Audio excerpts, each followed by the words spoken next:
Welcome to the Fraternity Foodie podcast. This is the top podcast for college students and college administrators to geek out with the positives, the negatives, and everything in between that's happening on your campus. It's time to ask the difficult questions and find real solutions. We are talking to the best guest on the planet about fraternities, sororities, college life, and of course, we're looking for great food in college towns all across North America. And here is your host, speaker, entrepreneur, resident foodie, and Greek University CEO, Mike Ayalon.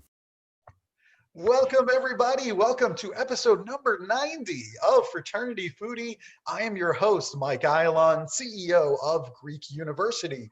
We call these episodes Fraternity Foodie because there is nothing like great food to bring people together.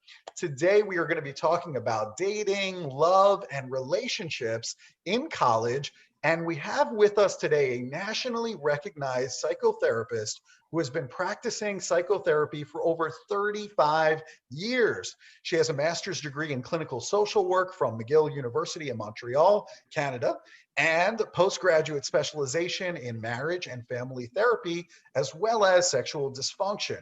She treats adolescents and adults of all ages and stages of life whose problems include things like depression, anxiety, early childhood sexual abuse, addictions of every kind, including sex, drugs, and alcohol. And she also helps with relationships and sexual issues. Welcome to the show, Beatty Cohan. It is so great to be with you, Michael. Oh my God, I love having you on. I love having a fellow New Yorker. I feel close to New York City just by having you on the show. I'm like, all right, my people. Good. I love it. I love it. And you have so much great information to share with all the college students that are listening with us here today. So let's just jump right into the questions. As I mentioned in the intro, you've been practicing psychotherapy and sex therapy for over 35 years, which is just absolutely incredible. And I know that you talk about this statistic that 21% of college students report having experienced dating violence by a current partner. So I want to hear it from you. What explanations do you have on why this is happening on college campuses all across the country? You know, I'm not sure, Michael, whether or not the incidence is actually something new or whether it's just something that we're really talking about more. And of course, we can blame it on Trump or we can blame it on politics or economic kinds of issues or alcohol and drugs. But the reality is that domestic violence is the willful intimidation, physical assault, battery, sexual assault, emotional assault on a partner. And the statistics are so shocking and so upsetting. And in looking at the research, 70% of the women, since this typically happens with women, are really not even sure that they are actually in a domestic violent relationship. So, I mean, for me, it is so important that we finally get some clarity about what successful and healthy relationships are and what they are not. And what I'm seeing is that the majority of people, I mean, you just have to look at domestic violence statistics as an example in this country. 3 women are actually killed every single day by their so-called intimate partner. You look at the divorce rate in this country, 48% of first marriages end up in divorce. 67% of second marriages end up in divorce, and for third marriages, 73% of couples who are marrying for the third time end up in front of a judge in a divorce court. So what is it that's really going on here? And when I go around the country, of course, now I can talk about when I go around Zoom, I am really, really clear, not only about what the problems are, but exactly what we all need to do to never make a mistake in love again. So I'm happy to share good news in the midst of the bad news and the fake news and the sad news. Uh, After all these years, I mean, I've treated thousands of people from every walk of life, and to have this kind of clarity is something that I love to share with people, particularly with college age students. Oh, I'm so happy to have you on the show. Let's talk a little bit about your book. Your book is called For Better, For Worse, Forever: Discover the Path to Lasting Love. And in there, you talk about the 10 key ingredients to make an accurate assessment of your partner. Can you review some of these ingredients with our audience? Absolutely. Let me just say, Michael, that we assess everything in our life. We assess what kind of computer we're going to buy, and what kind of cell phone, and what kind of a car.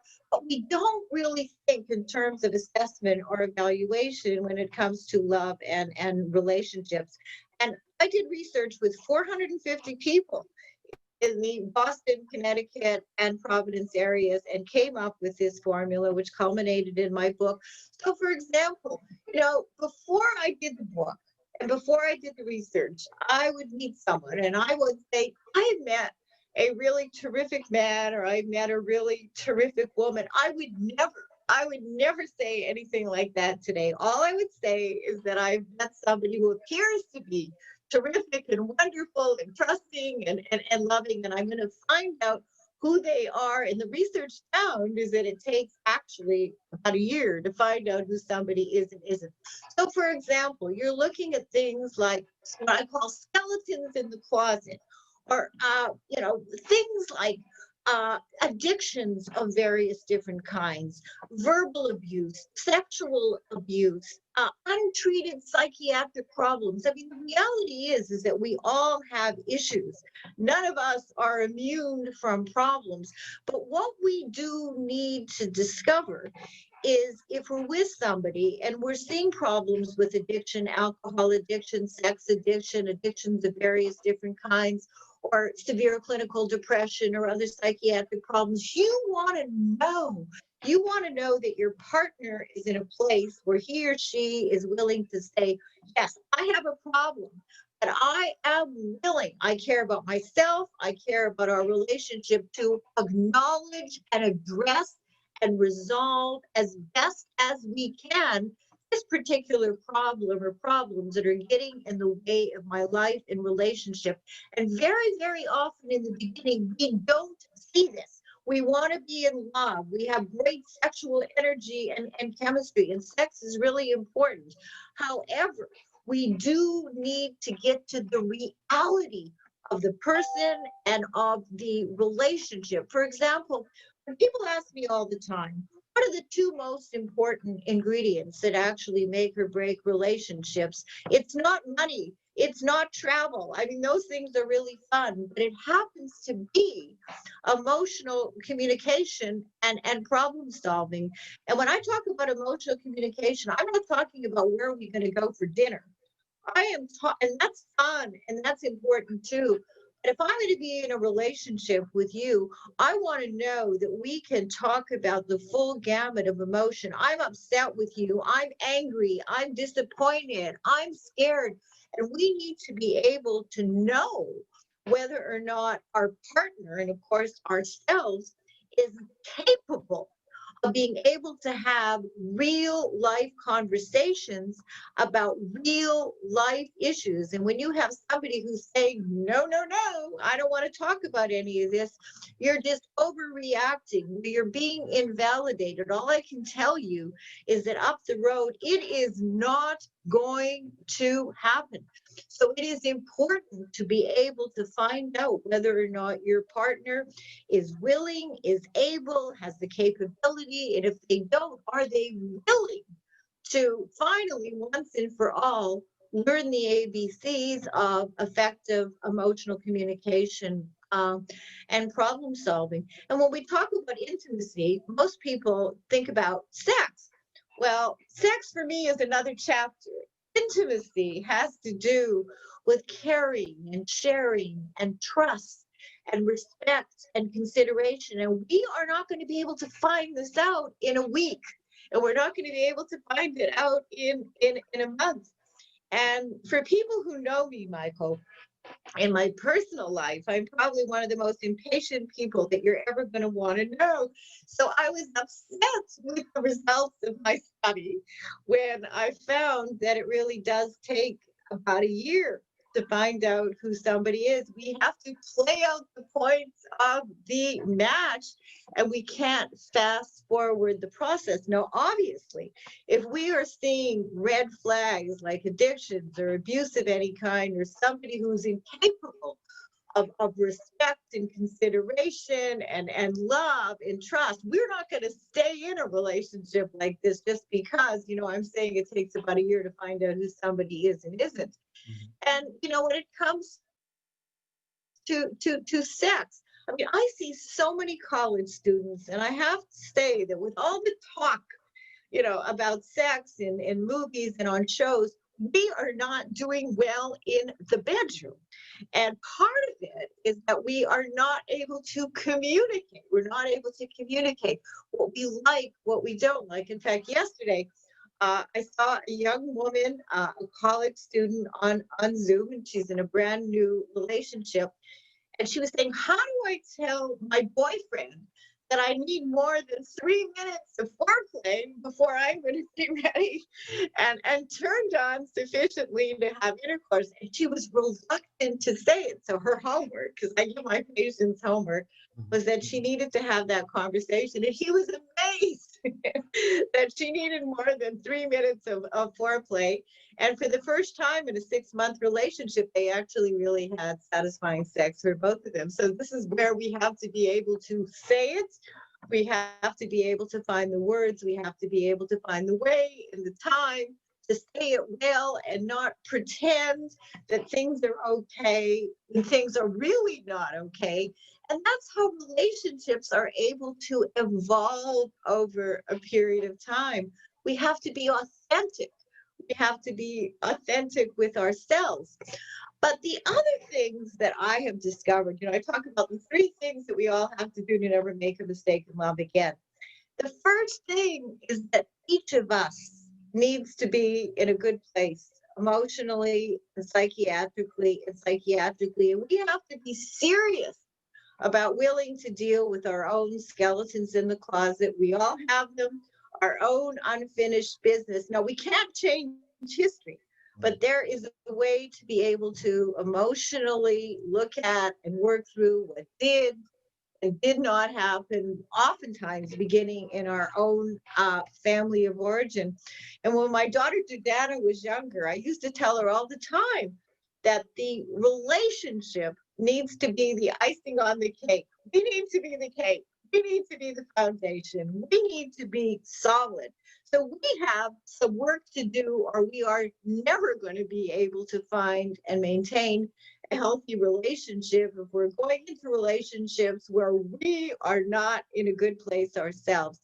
And then number 2, and I think people will be surprised to maybe hear this. Again, what I found, rich, poor, black, white, Hispanic, educated, not educated, gay, straight, trans, the majority of people have simply not learned or haven't taken the opportunity to learn what ingredients actually go into a healthy relationship. And, we were talking about the 70% of women who are in abusive relationships in college, and they're not even sure if the relationships are abusive. So again, we need to become students of relationship education. And that is number 2.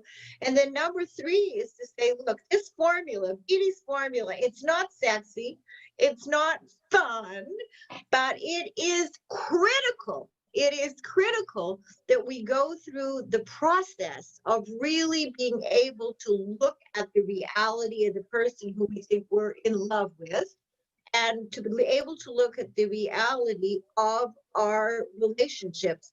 Because if we don't, the cycle of disappointment and upset is going to continue. I mean, you just look at the divorce statistics. One would think that somebody who was marrying for the 3rd time was going to figure out what happened in marriage number 1, What happened in marriage number 2? What was my responsibility in marriage? It's very easy to blame the other person, but we have to be willing to look at ourselves and say, for example, gee, I've only chosen men or women who are really unavailable. I've only been able to find myself in relationships with bad boys or hookup girls. And I'm not making judgments, but to be able to understand our own role in why things work, and also when things don't work, and to be committed to then doing whatever it is that we need to do, whether it's therapy, whether it's reading books, whether it's 12-step programs, whatever, to be able to find ways to improve the quality of our lives and the quality of our relationships. Wow, that's a fantastic answer. You're answering so many of my questions just as you go. I'm like checking off boxes. Yep, she answered that. She answered that. I'm so glad that you mentioned communication. I talk about that all the time with college students. I think the reason why is because of these cell phones. They don't know how to communicate anymore. It's Right. all with this and Right. not enough with this, us having a conversation. And so those skills, those conversation skills are just really lacking. So Exactly. And you're right. I mean, we have to look at this like a skill. I mean, I'm a competitive tennis player. I was number 10 in Canada as a junior, and I know how much work I had to put into getting to a certain level. And I work with a coach weekly, currently, because I'm committed to improving my game. Now, relationships, I think, are much more important than a tennis match. And yet, there has to be a commitment. We have to be serious. And as I say on my Ask Beatty radio show on the Progressive Radio Network, the show is live every Monday afternoon from 3 to 4. We don't need to navigate this challenging world on our own. You can reach out to good therapists or to coaches. And of course, you have to be really careful who you choose, because not all therapists and coaches are the same. And that we all have the potential and the capability of learning if we choose to take those steps. mhm. Very good. Now, I'm curious because I'm sure in college, just like anywhere else, people have facades that are up when you meet them. And so I'm curious on how do you find out if you're really compatible with somebody that you meet on things like lifestyles, religious beliefs, interests, money concerns, careers, when people might not be forthcoming on these topics right away? Well, they may not be forthcoming right away, but as you're getting to know somebody, and you don't want to put people on trial. So you might say like something, it's really important for me to be married, or it's really important for me up the road to have a family. And where are you at with this? Do you feel the same way? Is lifestyle important? I mean, if somebody wants to live in Alaska and you want to live in the Bahamas, there could be some issues unless you can have 2 or 3 houses. So it's important to be able to ask the real questions in a way that's non-threatening, starting off with, I love to live a certain kind of a life, or I love to be able to engage in these kinds of activities or lifestyle. And I'm just curious, what about you? I mean, that sounds pretty cool. I mean, that sounds nice. Sure. And as you go through this process, it's a process of discovery. You are going to find out soon where this person is at and whether or not there is compatibility. Because just before I got on the Zoom call with you, Michael, I was on a Zoom therapy session with a man who's now in the Bahamas. And we were just having this conversation. And years ago, he wasn't able to be forthcoming. So he ended up in all these situations where he'd be upset and angry and then would explode. And now, he's really learned to say it and to say it well and to check it out. And of course, the perfect person doesn't exist. I mean, even we're not perfect.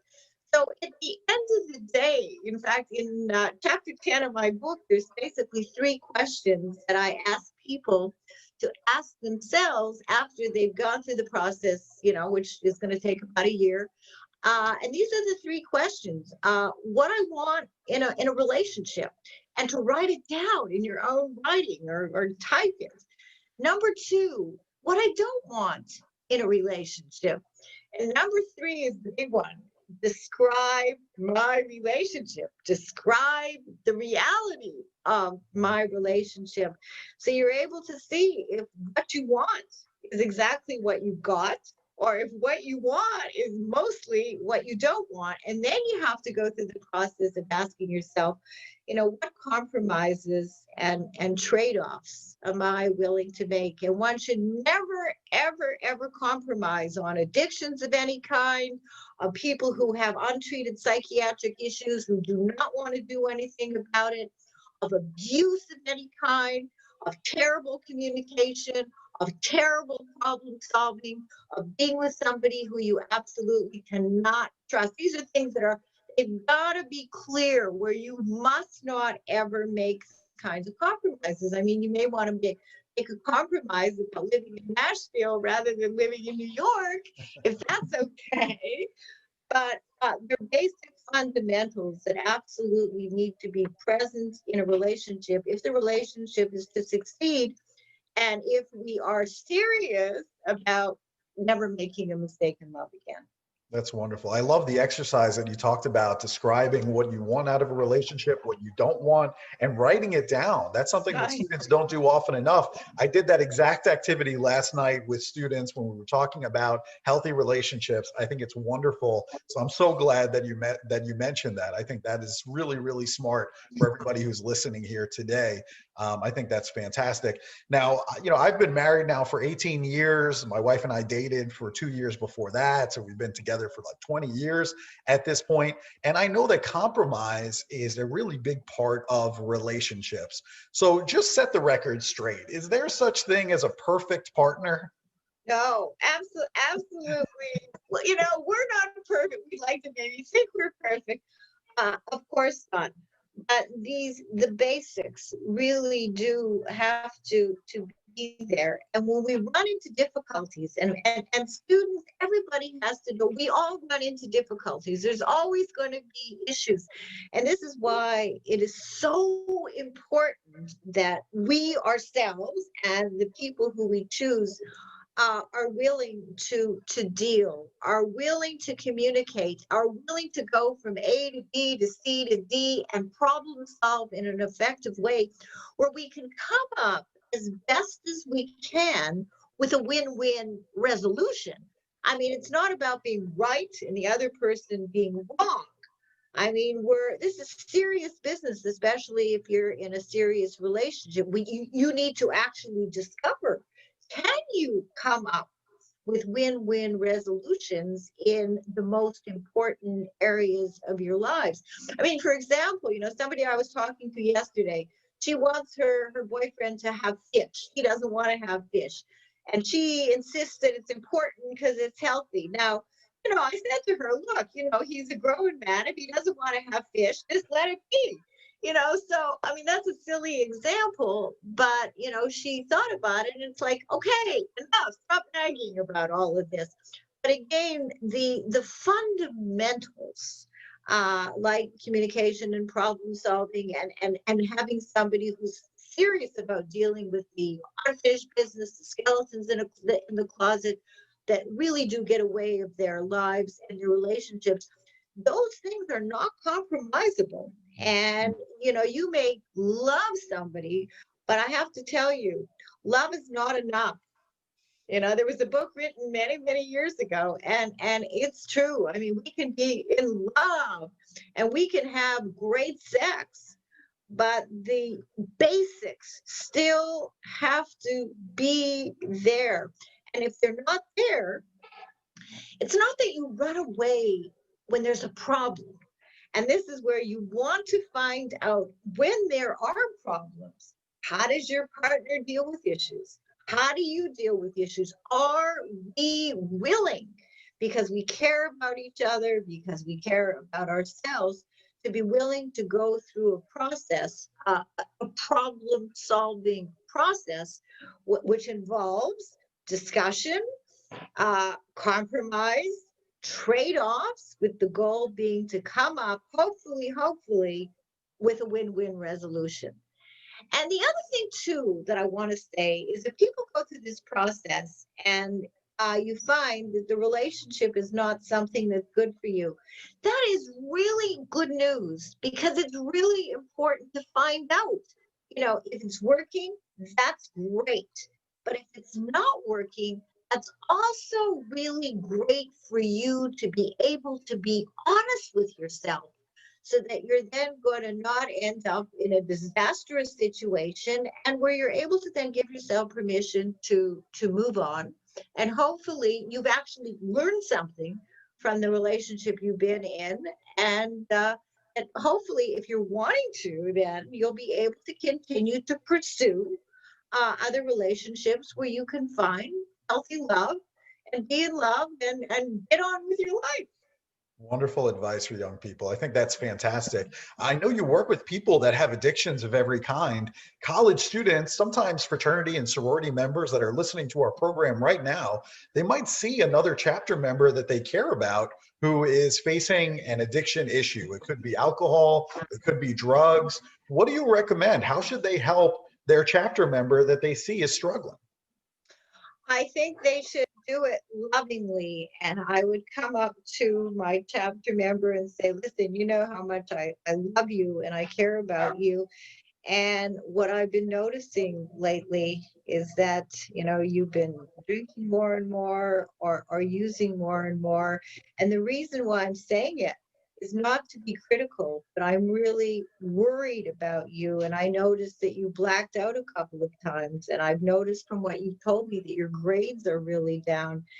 And, no need to navigate this by yourself. We have a great counseling department Yes. in the university, and I really suggest, it's up to you. You're going to do what you want to do, kind of thing. But I really suggest that you think about this and get yourself some help. And Michael, the other thing too that I've really learned is that we can't change anybody at all. All we can do is encourage change. And the bottom line is that this person might just blow you away, blow you off, and say, listen, this is none of your business and I don't have a problem.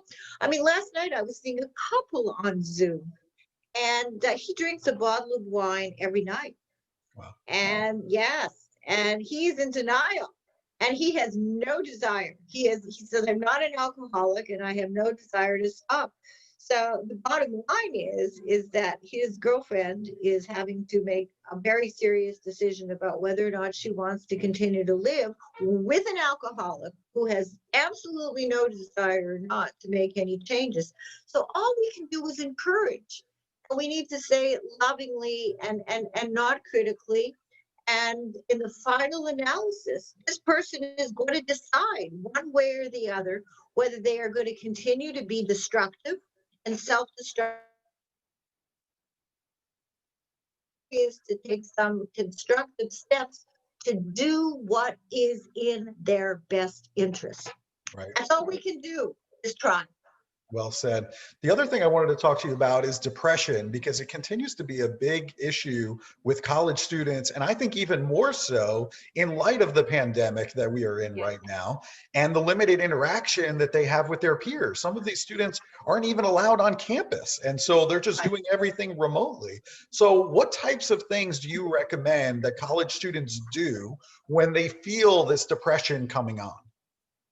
Well, the very best thing to do is to talk about it, and hopefully, if you have friends, if you have family, and if need be, to get yourself into therapy, because the recent statistics, and I was looking at some of the statistics for my radio show, 1 in 3 people in the United States right now are suffering from depression of various kinds. I mean, we have severe and moderate and mild, but again, there's no need for us to navigate all the challenges of the world, particularly now, on our own. And there are resources. I mean, you can join Zoom groups, you can, try to express, try to journal, try to get out your feelings. But the very best thing to do is to reach out and ask for help. And it's not a weakness. It is not a weakness. It's really, really a strength. Because if you go through your life and you do not deal with the depression and the anxiety and all of the other different kinds of psychiatric issues and mental health problems, what typically happens is that things are not going to get better. And then you try to mask things with alcohol, with drugs, with pills, so that when you start to see yourself really getting off track, and your good diet and your exercise and your meditation and all the things that you're really trying are not working, and your sleep is a problem, and you're either eating too much or you're not eating enough, and things are starting to really come apart, I really, really hope, if there's no other message that I'm able to, communicate today, is to give yourself permission to reach out and ask for good help. And it doesn't have to be for years that you're going to be in a therapeutic situation or in a counseling situation. But it's about taking care of yourself. And, as I give my patients homework every single time, it's the same homework, for them to be mindful every single day about doing what is in our best interest, versus going down a road where we're behaving and engaging in behaviors that are destructive and self-destructive. That's great. Thank you so much for fighting that stigma. I think talking to people in therapy has been great for me. And so I want more people to experience that. And I think there's this negative connotation that somehow you're weak if you see a therapist or you talk to somebody. And we know that's furthest from the truth, but that's the stigma. That's what's out there. Right. And Right. so I'm glad that you said that. I think that's fantastic. Now, of course, we do love good food here at Fraternity Foodie, and I am no stranger to Manhattan. I was born in Mount Sinai Hospital. I lived on Long Island for many, many years, so I'm very familiar with your neighborhood there in New York City, as well as I know you hang out in the East Hampton. Fantastic, beautiful. What is your favorite restaurant to go to? I need to know so that way when I'm visiting family, I can go and make reservations. Where should I go to eat? You're going to be surprised with what I'm going to say.